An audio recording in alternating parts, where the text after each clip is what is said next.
6 of 13. Michael Jordan. Michael Jordan.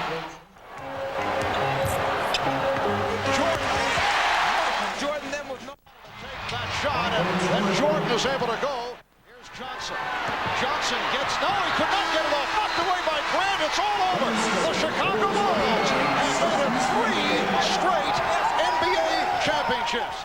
Chicago Bulls have confirmed that Michael Jordan will announce his retirement effective immediately at a Wednesday morning press conference. A source close to Jordan told ESPN tonight Michael has been despondent over the death of his father. He's been talking of retirement for the past couple of weeks. The press conference is scheduled for 10 a.m. Central at the team's facility in Deerfield, Illinois. ESPN will carry that announcement live. As for Michael's night, he threw out the first pitch of Game 1 of the ALCS, and then he went up into a private box with his family, and he's watching the announcement on the air at CBS, and then Michael decided to exit stage left in the 7th inning. Michael didn't want to be bothered with questions, neither did Bulls officials. And you see what Michael has done really doesn't need to be brought out too much because you know perhaps the greatest player to ever play the game. The 3 straight NBA titles. And a lot of people thought with Tony Kukoc coming over, he would go for 4 in a row. The 3-time most valuable player, 15th all-time on the scoring list, the 9-time All-Star, and of course the Rookie of the Year back in 1985. Earlier this evening on ESPN's Talk 2, Jim Rome spoke with James Worthy and A.C. Green about Michael's retirement. This is the first that I've heard, and I'm shocked. I'm just as shocked as the next person. The guy's a competitor. You know, if I had to bet, I would never say he would ever retire. You know, you'd have to throw him out of the league. But life is bigger than basketball, and I think, you know, Michael is a very intelligent young man, and his being content and being happy, I think, is important to him. And I think he's weighed both sides of the coin, and, you know, decisions are tough. Decisions are tough. You either make them or you don't, and he's made them, and, you know, you got to respect that. You really do. I know he's been discouraged and upset and things, but I never expected this situation to develop. And it's just a sad thing. Only 2 people can tell you how a father and son really feel about each other, the father and the son. But in the case of James and Michael Jordan, the relationship was out in the open for all to see. I asked Michael one night why it was so important that he checked to make sure his dad was around, and jokingly he said, well, as long as my dad's in the building, I know I'll have at least one fan. Now, the New York series was one of those fatherly advice type of series. So I kind of asked him, what should I do? How should I attack? Should I feed off my teammates, or should I go out and be the leader and let them follow my lead? And like most fathers, I mean, he said, take the lead. If they don't follow you, they don't follow you, but you have to take the lead. James was the biggest Michael Jordan fan in the world. He attended every game he could get to. It was James who stood behind Michael as his son clutched his first championship trophy. Now he's got the burden of winning a championship off of it, and I think he'll concentrate right from the beginning next year to really making his team better. And ain't that scary? It's scary as hell if he does that.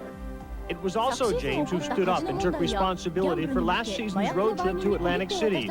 And it was James who came to the defense of his son during the Slim Bowler trial. Michael's human, just like everybody else, and I think that what he did, you know, in private was not anything to be ashamed about, you know. People's gonna make of it what they want to. But as quickly as Dad came to Michael's defense, Michael was in his father's corner. The same limelight that Michael lived in, he tried to shield his parents from. They're saying that I'm trying to pay off some shady business debt my father has. He said it in a tone of voice as if it was preposterous. But the point he was making is, he said, look, say what you want about me, but leave my family alone. Don't do this to them. Leave my family alone. But James seemed to enjoy the attention, whether he was throwing out the first ball at a Cubs game or appearing in a television commercial with Michael. Son, is there a reason why you wear them? Definitely. James Jordan was just a smaller version of his son. They looked like each other and lived for each other. And like most of us, James Jordan was a fan of Michael's. A fan second, but a father first. Michael Jordan made retirement sound so simple Wednesday morning. He had nothing left to prove. He said he didn't need the game to live. He said he won't miss the cheers. He said he just wants the competitive fire to continue. Andrea Kramer begins our coverage in Chicago. Michael Jordan marched into the Bulls practice facility Wednesday morning to announce his retirement, and the ensuing processional was a veritable who's who in the NBA. There was Commissioner David Stern and Nike Chairman Phil Knight. Ironically, two men for whom Michael Jordan was the quintessential cash cow. Teammates flanked him, and coaches stood by, along with hundreds of assembled media with one collective question: why? But I've always stressed to people that have known me and the media that has followed me that when I lose the sense of motivation and the sense of to prove something as a basketball player, it's time for me to move away from the game of basketball. I'd say when I walk away from the game, I won't miss the cheers because it was there. It was there. I can remember those things, but I don't need it to live. I don't need it to survive. And that's very important for me. What was your reaction when Michael called you to tell you of his decision? I said I thought it was great. That's somebody that has the the ability and the financial capacity to say life is sufficiently short that I'd like to try something else. I congratulated him on it. He told me that he was lost his hunger. I told him if he began to develop an appetite, he had my number. It's very tough. I mean, to lose Michael is like having to lose someone to death. I mean, we've definitely lost someone who's inspired us and thrilled us. It would not have been honest for me to tell Michael that I thought he should continue playing, because I don't believe he should continue playing. He's come to a point in his life where he needs to go and do something else. Those close to Jordan insist this was a very well thought out decision several years in the making, and not a reaction to the recent passing of his father. Just last week, Jordan assembled family and close friends to discuss this upcoming decision. He subsequently met with Jerry Reinsdorf, Phil Jackson, and Wednesday morning he met with his soon-to-be former teammates face to face. It gets emotional. It gets to where you say things that maybe you haven't said over the years because the time wasn't right, but the time certainly was this morning, and I think guys just expressed how thankful they were to have the opportunity to play with the greatest player of all time. I never wanted to leave the game when my skills started to diminish, because once that starts to happen, I feel the foot in my back. When I get to a pinnacle and I feel that my skills are still good, I'm not starting on the downside of my career, I want to walk away from the game. And it's been very fortunate that I'm on top. Jordan appeared to be at peace with himself as he patiently answered questions, occasionally in a confrontational tone with the media. And he did not rule out a future change of heart. 5 years down the line, if that urge comes back, if the Bulls have me, if David Stern lets me back in the league, I may come back. But that's an option that I would never close on. I like to have that option. I don't expect him to come back, but it wouldn't surprise me if he did. I think that I've urged him in making this decision to leave the door open.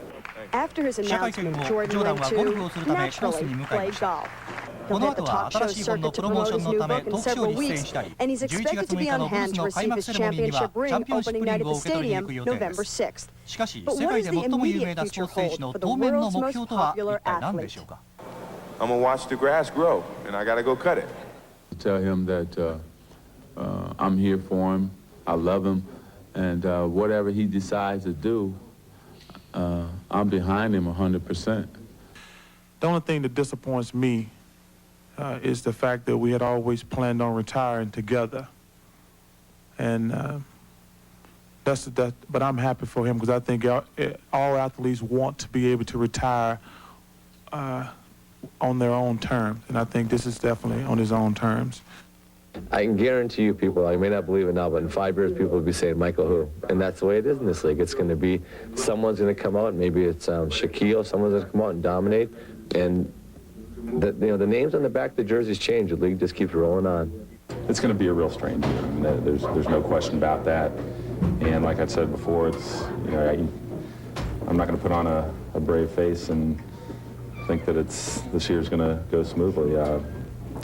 It's the character of our team in many ways has been defined by Michael. Maybe he'll come back I hope he don't. I hope he leaves the way we think of him, pumping that arm up in the air and winning a world's championship. Chicago will try to offset the loss of the best player in the world by adding the best player in Europe, Tony Kukoc. The Bulls also have half of Jordan's $4 million salary freed up to go shopping on the free agent market. And Scottie Pippen can no longer live in Michael's shadow. He has to cast his own. We feel like that we can carry on. We don't know. We don't know what Thursday may bring us or how the season will carry us, but, you know, we feel like that we can still go on and we can still have a good ball club. The team believes in themselves and a lot of them have stepped up and gained their identities and their own expectations for themselves. This is the perfect time for me to walk away. I don't think it is beyond the realm that Chicago could repeat, but certainly it's going to be extremely difficult with the loss of Michael Jordan. During his 9-year career, Michael was a serial killer of NBA teams, leaving a trail of defeated attitudes in his wake. Now it's payback time for the rest of the league. If I had to pick one team that is really popping the champagne today over Jordan retiring, it's got to be the Cleveland Cavaliers.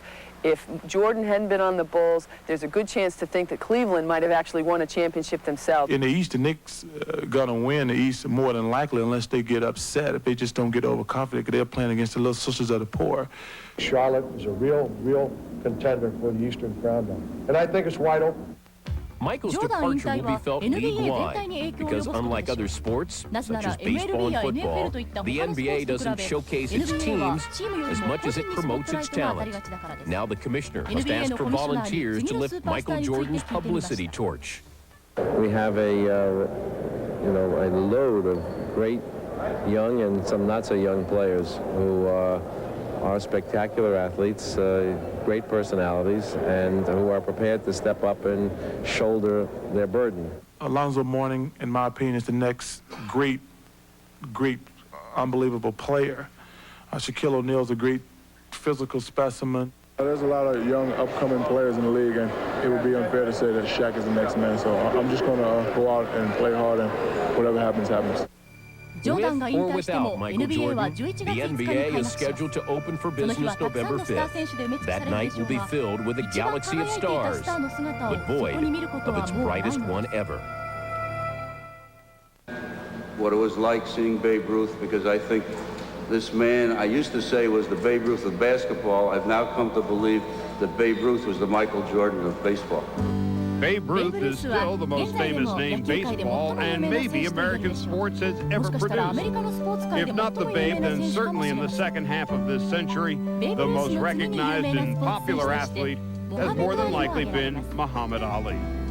But in a decade when the NBA exploded across the American landscape and on the shoulders of and the balletic moves of Julius Erving and Larry Bird and Magic Johnson, Michael Jordan became the focal point of an American sport that, like Jordan himself, has become an international phenomenon. And quite simply, Jordan was the most talented player the game had ever seen. This guy's the best defensive player in the league, he's the best offensive player, and he's the best competitor. Playing on a team that complements him, but not a perfect team. He carries this team. Rarely do players carry teams to wins, much less championships. And if there is a better player that's ever going to play this game, we're all going to be scratching our head. What sets Jordan apart from virtually every other sports legend is that he was able to announce his own retirement on his own terms, at his own time, at the top of his game. But 4 exceptions come to mind. Rocky Marciano retired in 1956 as the only undefeated heavyweight champion in history, and he never looked back. Neither did Sandy Koufax. Koufax retired following the 1966 season, in which he led the league with 27 wins, 317 strikeouts, 5 shutouts, and the lowest earned run average of 1.73. Bjorn Borg retired after the 1981 tennis season, in which he won the French Open that year, and he was a finalist at Wimbledon and the U.S. Open. And Jim Brown, who never missed a game for the Cleveland Browns and led the NFL in rushing in 8 of his 9 seasons. He retired from the NFL in 1965 after leading the league in rushing and touchdown scored. I achieved practically everything I could for from an individual standpoint and from a team standpoint. And it really made it easy to walk away while you was on top. 今年のブルズのトレーニングキャンプはいつもとは随分様子が違います。ジョーダンの引退だけではなく不安な要素が他にもあるのです。ピペンとパデューは現在トレーニングができません。カートライトとパクソンも休養が必要で、トニー・クーコッチもラインナップに入るまでにはまだ調整が必要です。ジョーダンは引退に際してブルズの残りのメンバーに、君たちは自分で自分の道を行くべきだ、十分やっていけるよと言い残しました。The father has to step aside, so the children have to stand on their own. He's not there to carry us anymore. So now the kids have to grow up a little faster. The message to the team was basically, this is like the Roman Legion. You bury your dead and you go on to the next war. And that's basically what we've had to think of. 過去ブルズのメンバーはそれぞれジョーダンのプレーで奮い起こされ、自分とジョーダンで勝ったようなもんだよとコメントしていましたが、もう期待はできない、自分でやるしかないという状況となりました。ブルズはジョーダンが抜けた穴をどう埋めればよいのでしょうか。Well, you better step up and perform. That's really what it comes down to. This is the opportunity that maybe you asked for or knew was going to come along at some point, and now let's see what you can do. This opportunity for us to really show people that we are a good team. We're not Michael Jordan in the supporting cast. We are the Chicago Bulls. We're the world champions, and we should get respect as a team and not as a one-man show. I'm psyched. I am so psyched. I could barely sleep last night, really, because I'm so excited about starting training camp and starting the season. Is it because Michael's not here? Honestly, yes. Not taking anything away from Michael at all, but just the point of coming in and being the quote-unquote the number 2 man on the team and proving something. I mean, before he announced his retirement, I wanted another month off, but now I'm ready. 来年2月になってもブルズの選手たちは同じコメントを言っていられるでしょうか。昨シーズンジョーダンのいない時のピペンとグラントの得点率がいる時よりいいのは事実です。しかしジョーダンがいない時試合には勝っていないのです。Jordan like they did at the start of the last game. Here he is, the move and the basket to Jordan. Jordan to the circle, puts the shot in the air. Good! The game's over.